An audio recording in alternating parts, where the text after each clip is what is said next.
Thanks for including Equity Residential in this event. We love talking to our investors and future investors. So Equity Residential is an apartment REIT, owns about 83,000 apartments across the United States. In the 12 markets we think have the best demographic and supply-demand balance. So these would be Boston, New York, Washington, D.C., Atlanta, Dallas, Austin, Denver, and then across to the West Coast, Seattle, San Francisco, and Southern California. And these markets and the properties we own share a few characteristics.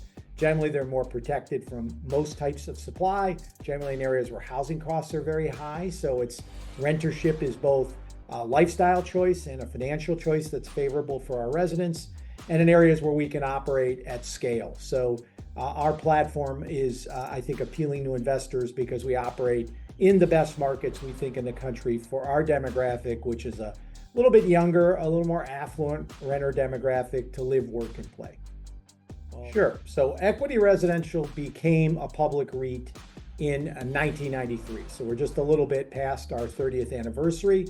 So Sam Zell, our late founder, took us public. We were 23,000 or so units. Some of those units we got from Barry Sternlicht, and this was then his organization, I think even preceded Starwood.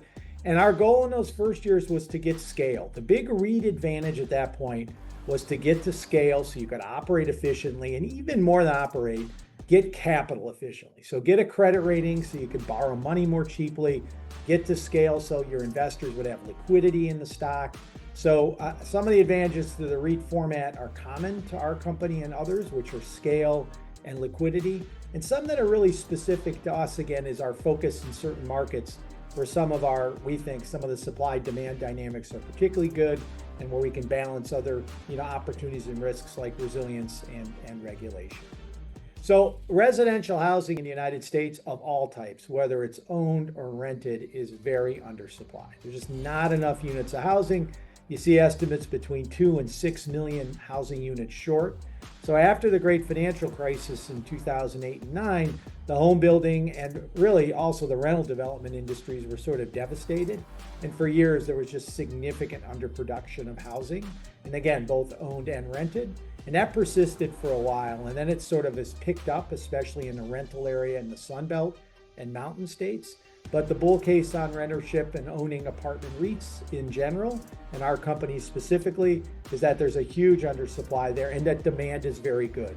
So back in 2008 and 9, we rode that millennial curve. These millennials were graduating from college, getting jobs, moving to the big city, and EQR as a then predominantly urban operator and owner, really benefited from that.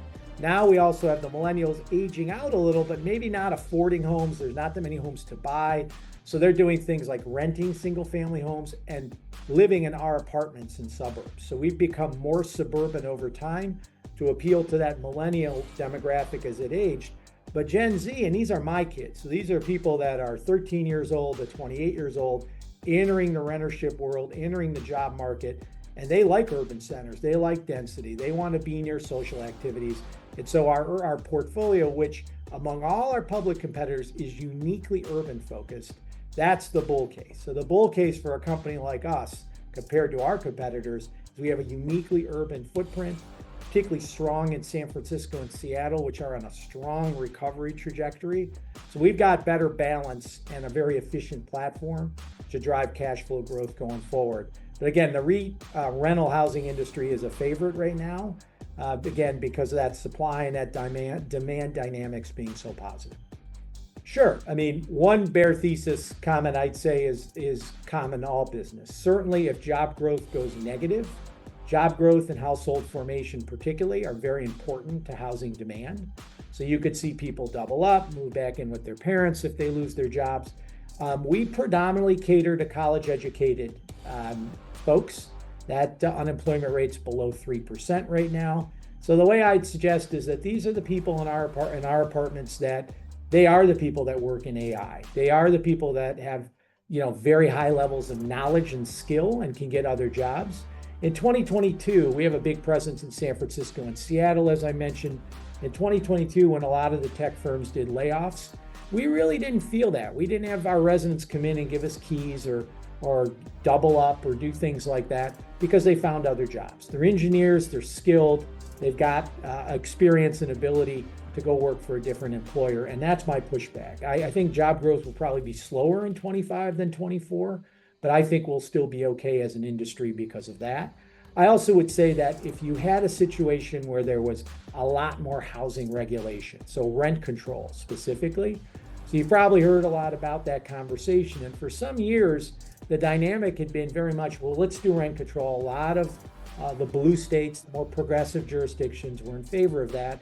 And our industry, I think, starting in 2018, really mobilized and did a better job of education, both citizens and to regulators and policymakers, and said, the way to lower rents, the way to have a more vigorous and dynamic city in the place that you live and make rules and laws in, is to allow more housing, loosen up some of those zoning rules, make it easier to build public-private partnerships like the old 421A program in New York. So that was something I think as an industry we've been very effective. And you've seen places like Minneapolis, St. Paul, you've seen places like Salinas, California actually get rid of rent control so far this year. So we think the tide has turned, but that doesn't mean there's not risk there. And part of us diversifying into the Sun Belt was we probably felt a little exposed to that trend when it was at its peak a few years ago, and we're hopeful there'll be more balance going forward. Yeah. So what sets Equity Residential apart from its peers is its portfolio and its people. So our portfolio, again, in Seattle, San Francisco, uniquely large urban exposures there compared to our public competitors. And those areas right now are driving outsized rent growth. These are places that really suffered in the pandemic.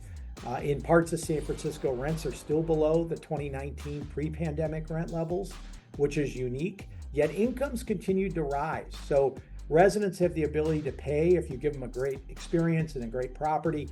So we're really excited about the potential of those two markets, which are a sizable portion of our net operating income. We also have this increasing Sunbelt exposure, and right now that's tough. I mean, the 12% or so of our units that are in Dallas, in Atlanta, in Austin, and Denver face a lot of competition from this supply that was built sort of during and post-pandemic as demand surged to these markets. But that supply is really dropping off, and I would expect in late 26 you'd be putting up some pretty good Sunbelt numbers. So right now you got strong East Coast markets. We got a great presence there, sort of transitioning. We call it almost a baton handoff to these West Coast markets of Seattle and San Francisco that are outsized drivers right now. And then we see the Sun Belt, and that sits on top of the most efficient operating platform, lowest overhead, lowest expense growth. So we drive cash flow to the bottom line, increase the dividend at the highest rate that we can. So that's what we think is the outperformance. I expect, and we said this at our Investor Day in February of 2025 in New York, that the next 3, 4, 5 years will be some of the best years in the apartment industry in the last few decades, similar to the outsized growth that happened after the GFC, where we have good, solid demand from that Gen Z generation coming in, the millennials staying longer because they can't afford to buy homes, and a lot less supply of both owned housing and new renter housing. And that's going to combine, I would say, to make it a very good period to be a landlord and to be invested in an efficient landlord like Equity Residential.